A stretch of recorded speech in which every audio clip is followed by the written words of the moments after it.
The little boy from Mallorca went on to be the greatest tennis player of all time, Rafael Nadal Parera. ലോക tennis ചരിത്രത്തിലെ എക്കാലത്തെയും വലിയ ഇതിഹാസങ്ങളിൽ ഒരാളായി വാഴ്ത്തപ്പെടുന്ന ആരാധകരുടെ പ്രിയപ്പെട്ട റാഫ കണ്ണീരോടെ തന്റെ അവസാന മത്സരവും കളിച്ച് വിട പറഞ്ഞത് കഴിഞ്ഞ ദിനമാണ്. എൻഡ് ഓഫ് എൻ എറ എന്ന് തന്നെ പറയാവുന്ന മുഹൂർത്തമായിരുന്നു അത്.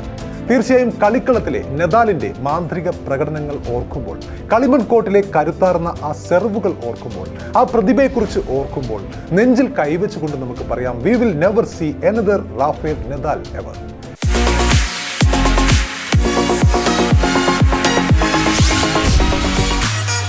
കരിയറിലെ അവസാന പോരാട്ടത്തിൽ കളിമൺ കോർട്ടിലെ ചക്രവർത്തിക്ക് തല കുനിക്കേണ്ടി വന്നെങ്കിലും കാണികൾ തങ്ങളുടെ പ്രിയപ്പെട്ട റാഫേൽ നദാലിനെ ഹർഷാരവങ്ങളോടെയാണ് യാത്രയാക്കിയത്. നെഞ്ചോട് ചേർത്താണ് വിട നൽകിയത്. ഇപ്പോൾ നടക്കുന്ന ഡേവിസ് കപ്പ് ടൂർണമെന്റ് കരിയറിലെ അവസാനത്തേതായിരിക്കുമെന്ന് നദാൽ നേരത്തെ തന്നെ പ്രഖ്യാപിച്ചിരുന്നു. നദാലിന്റെ ഒരു കാലത്തെ സ്ഥിരം എതിരാളിയായിരുന്ന സ്വിസ് ഇതിഹാസം റോജർ ഫെഡററുടെ വൈകാരിക സന്ദേശം മത്സരത്തിന്റെ മുമ്പുണ്ടായിരുന്നു.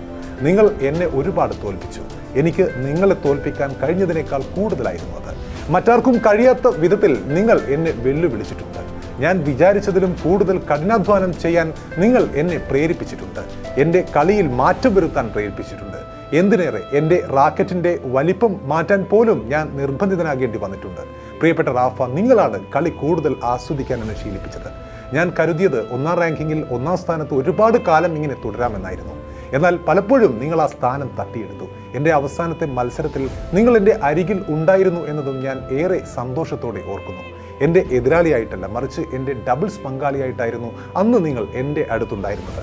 ആ രാത്രിയിൽ നിങ്ങളുമായി പങ്കുവച്ചത് എൻ്റെ കരിയറിലെ ഏറ്റവും സവിശേഷമായ നിമിഷങ്ങളിൽ ഒന്നായിരിക്കുമെന്ന് ഉറപ്പാണ്.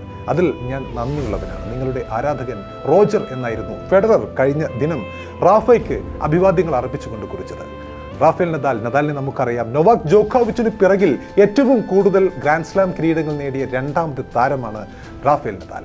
നാവിൽ വെള്ളിക്കരണ്ടിയുമായിട്ടല്ല, സ്വർണ്ണക്കരണ്ടിയുമായിട്ടായിരുന്നു റാഫേൽ നദാൽ സ്പെയിനിലെ മയോർക്കയിൽ ജനിച്ചു വീണത്. ഇൻഷുറൻസ് കമ്പനി ഉടമയും ഗ്ലാസ് നിർമ്മാണ വ്യവസായിയുമായിരുന്നു അദ്ദേഹത്തിന്റെ പിതാവ് സെബാസ്റ്റ്യൻ നദാൽ. തന്റെ സാമ്രാജ്യം നോക്കി നടത്താൻ റാഫേലിനെ സെബാസ്റ്റ്യൻ പരുവപ്പെടുത്തിയിരുന്നു ഒരു സമയത്ത്. പക്ഷേ ടെന്നീസ് റാക്കറ്റ് കയ്യിൽ പിടിച്ചതോടെ റാഫേലിന്റെ തലവര മാറുകയായിരുന്നു. ലോകമെങ്ങും ആരാധകരുള്ള ടെന്നീസ് സാമ്രാജ്യം സ്വയം പടുത്തുയർത്തിയ റാഫയുടെ ആ ഒരു കുതിപ്പിന്റെ കരുത്ത് കഠിനാധ്വാനവും നിശ്ചയദാർഢ്യവുമായിരുന്നു. ബാഴ്സലോണയ്ക്കു വേണ്ടിയും സ്പെയിൻ ദേശീയ ഫുട്ബോൾ ടീമിന് വേണ്ടിയും കളിച്ചിട്ടുള്ള അദ്ദേഹത്തിന്റെ അമ്മാവൻ മിഗ്വേലാണ് റാഫയുടെ ആദ്യ ഗുരു. മിഗ്വേലിനൊപ്പം ബാഴ്സലോണ ഡ്രസ്സിംഗ് റൂമിൽ കയറിക്കൊണ്ട് ബ്രസീൽ ഇതിഹാസം ഫിനോമിനോൻ റൊണാൾഡോയെ നേരിൽ കണ്ടതോടെ റാഫ കാൽപന്ത് കളിയുടെ കാമുകനായിരുന്നു ഒരു ഘട്ടത്തിൽ. അതോടെ ഫുട്ബോളിലായി ശ്രദ്ധ. പക്ഷേ റാഫയുടെ മറ്റൊരു അമ്മാവൻ ജോണി നദാൽ കടുത്ത ടെന്നീസ് പ്രേമിയായിരുന്നു. അദ്ദേഹത്തിന്റെ പ്രേരണയിൽ റാഫ ആദ്യമായി റാക്കറ്റ് കയ്യിലെടുക്കുന്നു. 14 വയസ്സായപ്പോൾ നദാലിലെ ഭാവി താരത്തെ ടെന്നീസ് ഭരണാധികാരികൾ അന്ന് തിരിച്ചറിഞ്ഞു. 2001 മെയ്യിൽ 15 വയസ്സിൽ പാറ്റ് കാഷിനെ മൺകോട്ടിൽ തോൽപ്പിച്ചപ്പോൾ ടെന്നീസ് നിരീക്ഷകർ അഭിപ്രായപ്പെട്ടത് ഇങ്ങനെയായിരുന്നു: കളിമൺ കോർട്ടിലെ പുതിയ രാജകുമാരൻ ഇതാ ഇവിടെ വരവായി. Yes, he is here. പിന്നീട് നടന്നത് ചരിത്രമാണ്. ഇതാ ഇവിടം വരെയുള്ള 2 പതിറ്റാണ്ട് നീളുന്ന ടെന്നീസ് ചരിത്രം, റാഫേൽ നദാലിന്റെ ചരിത്രം.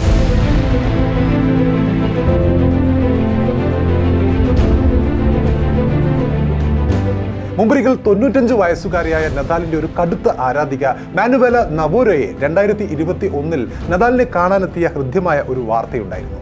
നദാലിന്റെ ഏറ്റവും പ്രായം കൂടിയ ആരാധികയായിരുന്നു മാനുവേല.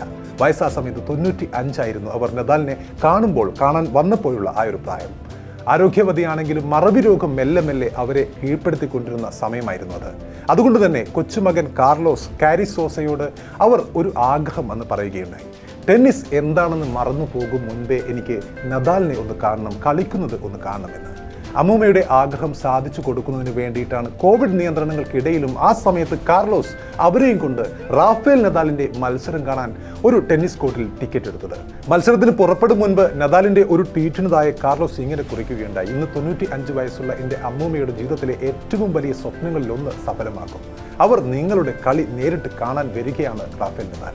നദാൽ ആ സന്ദേശം കണ്ടില്ലെങ്കിലും ആ സമയത്ത് മാഡ്രിഡ് ഓപ്പൺ സംഘാടകർ അത് കാണുകയുണ്ടായി. അവർ അദ്ദേഹത്തെ വിവരം അറിയിക്കുകയുണ്ടായി. നദാൽ സന്തോഷത്തോടെ അവരെ കാണാമെന്ന് സമ്മതം മൂളുകയുണ്ടായി. മത്സരശേഷം ലോക്കർ റൂമിലേക്കുള്ള ഇടനാഴിയിൽ നദാലിനെ മാനുവേല കാത്തുനിന്നു. തന്റെ പ്രിയ ആരാധികയ്ക്ക് അടുത്തെത്തിയ നദാൽ 20 മിനിറ്റോളം അവരോട് സംസാരിച്ചു. ഇഷ്ടതാരത്തിന്റെ ഓട്ടോഗ്രാഫ് കിട്ടിയ കൊച്ചുകുട്ടിയുടെ സന്തോഷത്തോടു കൂടിയാണ് മാനുവേല എന്ന 95-കാരി അദ്ദേഹത്തിന്റെ ഏറ്റവും വലിയ ആരാധിക അന്ന് മടങ്ങിയത്. റാഫേൽ നദാലിനെ നമുക്കറിയാം 2005 തൻ്റെ 19ാമത്തെ വയസ്സിൽ ടെന്നീസ് അവസാനിപ്പിച്ചുകൊണ്ട് ഗോൾഫിലേക്ക് കരിയർ മാറ്റിവിടാൻ പരിക്ക് അദ്ദേഹത്തെ പ്രേരിപ്പിച്ചെങ്കിലും തൊട്ടടുത്ത വർഷം തിരിച്ചെത്തിക്കൊണ്ട് റോളൻസ് ഗാരോസിൽ അടുത്ത കപ്പുയർത്തിയ നിശ്ചയദാർഢ്യമുള്ള ആ ഒരു മനുഷ്യനാണ് റാഫേൽ നദാൽ. 3 വർഷം മുമ്പ് പരിക്കുകളാൽ വലഞ്ഞ കാലുകളെ വേദന സംഹാരികളാൽ മറച്ചു പിടിച്ച് മണിക്കൂറുകൾ കൊണ്ട് അയാൾ ജയിച്ചു കയറിയത് വിംബിൾട്ടണിലെ അതുവരെയുള്ളതിൽ വെച്ച് ഏറ്റവും ദൈർഘ്യമേറിയ ഫൈനൽ കളിച്ചുകൊണ്ടായിരുന്നു. അന്ന് ആദ്യ 2 സെറ്റും മെദ്വദേവ് ജയിച്ചു കഴിഞ്ഞിരുന്നു. 3ാമത്തെ സെറ്റിൽ മെദ്വദേവ് ആ 35-കാരനെ ഇങ്ങനെ വെല്ലുവിളിച്ച് നിൽക്കുകയാണ്, വെള്ളം കുടിപ്പിച്ച് നിൽക്കുകയാണ്. കളിയുടെ തുടക്കത്തിൽ റോഡ് ലേവർ അറീനയിലെ റാഫ ഇരമ്പത്തിന് മ്യൂട്ട് ബട്ടൺ അമർത്തിയ മെദ്വദേവ് ഉജ്ജ്വലമായ ബാക്ക് ഹാൻഡ് സ്ട്രോക്കുകളുമായി അന്ന് കോർട്ടിലെ ഓരോ ഇഞ്ചിലേക്കും ഓടിയെത്തുകയായിരുന്നു. തന്നെക്കാൾ 10 വയസ്സ് ഇളയ മെദ്വദേവിന്റെ ചുറുചുറുക്കിന് മുന്നിൽ ഇതാ ഇപ്പോൾ വീണു പോകും റാഫേൽ എന്ന നിലയിൽ നിന്നും നദാൽ പക്ഷേ അന്ന് ഉയർത്തെഴുന്നേൽക്കുകയായിരുന്നു. പലതവണ കണ്ട അനുഭവിച്ചറിഞ്ഞ പോരാട്ട വീര്യം വീണ്ടും ആ സമയത്ത് ഉണരുകയായിരുന്നു. അതുവരെയും മ്യൂട്ട് ചെയ്യപ്പെട്ട റാഫ വിളികൾ പിന്നെ ഉച്ചസ്ഥായിലായി. മത്സരത്തിൽ തന്റെ 3ാം ഏസിലൂടെ ചാമ്പ്യൻഷിപ്പ് പോയിന്റിലെത്തിയ റാഫേൽ നദാൽ അതേ വീര്യത്തോടെ അന്ന് കളി തീർത്ത് മെൽബൺ പാർക്കിലെ ആരവങ്ങളിലേക്ക് അമരുകയായിരുന്നു, അല്ലെങ്കിൽ സ്വയം ഒരു ആരവമായി മാറുകയായിരുന്നു. ടെന്നീസ് ചരിത്രത്തിൽ ഒരു കളിക്കാരൻ ഏതെങ്കിലും ഒരു കളിത്തട്ടിൽ ഇങ്ങനെയൊരു സമഗ്രാധിപത്യം സ്ഥാപിച്ചിട്ടുണ്ടെങ്കിൽ അത് ഈ മനുഷ്യനാണ്, റാഫേൽ നദാലാണ്. ആ കളിത്തട്ട് ഫ്രഞ്ച് ഓപ്പണാണ്. ഇവിടെ ഇതുവരെ കളിച്ച മത്സരങ്ങളിൽ ഒന്നാകെ നദാൽ തോറ്റിട്ടുള്ളത് വിരലിലെണ്ണാവുന്ന മത്സരങ്ങളിൽ മാത്രമാണ്. 2020 കണക്കുകൾ പ്രകാരം ആ സമയത്ത് 102 മത്സരങ്ങളിൽ 100ലും അദ്ദേഹം ജയിച്ചിരുന്നു. മൊത്തം 112 വിജയങ്ങളാണ് ആ കളിത്തട്ടിൽ അദ്ദേഹം നേടിയത്. അവിശ്വസനീയം എന്ന് തന്നെ തോന്നിപ്പോകുന്ന ആ ഒരു കണക്കാണിത്. ലോക ടെന്നീസിലെ മഹാരഥന്മാരായ റോജർ ഫെഡററും നൊവാക് ജോക്കോവിച്ചും അരങ്ങുവാഴുന്ന അതേ ഒരു കാലത്ത് തന്നെയാണ് നദാലിന്റെ ഈ സർവാധിപത്യമെന്ന് നമ്മൾ ഓർക്കണം. റോളാൻ ഗാരോസിലെ കളിമണിൽ റാഫേൽ നദാലിന്റെ വിയർപ്പ് തുള്ളികളോളം ഇഴുകിച്ചേർന്ന മറ്റെന്തെങ്കിലും ഉണ്ടോ എന്ന് ചോദിച്ചാൽ ഇല്ല എന്ന് തന്നെ നിസ്സംശയം നമുക്ക് പറയാം. സർവീസുകൾ പ്രതിരോധിക്കാനുള്ള നദാലിന്റെ കഴിവ് കാലങ്ങളായി നമ്മൾ കാണുന്നതാണ്, കണ്ടുകൊണ്ടിരുന്നതാണ്. നദാലിന്റെ പ്രതിരോധ മികവിൽ പകച്ചു നിൽക്കുന്ന എതിരാളികളുടെ മുൻപിലേക്ക് അയാളിൽ നിന്നും അതിവേഗ ഫോർഹാൻഡ് ഷോട്ടുകൾ പ്രവഹിക്കുന്നത് നമ്മൾ കണ്ടതാണ്, കണ്ടുകൊണ്ടിരുന്നതാണ്. ഇത്തരം അവസ്ഥകളിൽ എതിരാളികൾ നിസ്സഹായരാകുന്നത് പലകുറി നാം കണ്ടിട്ടുണ്ട്.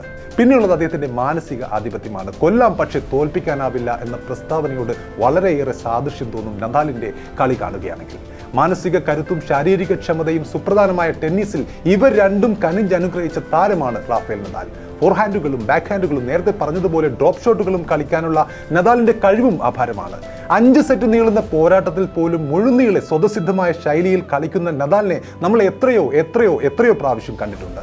റാഫേൽ നദാൽ, നിങ്ങളൊരു പോരാളിയാണ്. ടെന്നീസ് ലോകത്തിന് നിങ്ങൾ നൽകിയിട്ടുള്ള സംഭാവനകൾ എക്കാലവും ഓർമ്മിക്കപ്പെടും. റാഫേൽ നദാലിനെ കുറിച്ച് പറയുമ്പോൾ farewell Rafael Nadal Parera, an icon, a legend, a source of inspiration.